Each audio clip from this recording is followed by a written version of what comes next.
नाज़रीन, अहम खबर आपको बताते चलें। अमेरिका और ईरान की जंग के बायस सोने और चांदी की कीमतों में कमी या फिर इजाफ़ा, आलमी मंडी की कीमतें भी आपको तमाम तर तफसीलात इसी वीडियो में बताते हैं। उससे पहले चैनल को सब्सक्राइब लाजमी कर लें ताकि आने वाली हर न्यू खबर आप तक बआसानी पहुँच सके।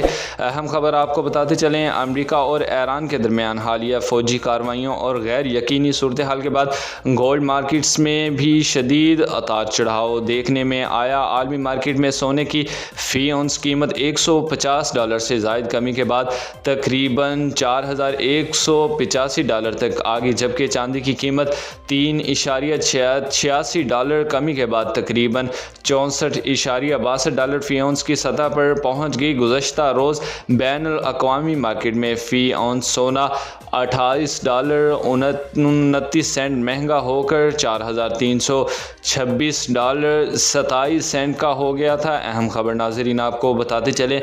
अमेरिका और ईरान कशीदगी के बायस सोने और चांदी की आलमी कीमतों में बड़ी कमी। सोने की फ़ी औंस कीमत $150 से ज़ायद कमी के बाद $4,185 पर आगे। पर वक्त अपडेट्स जानने के लिए हमारे चैनल के साथ जुड़े रहें। अल्लाह हाफिज़।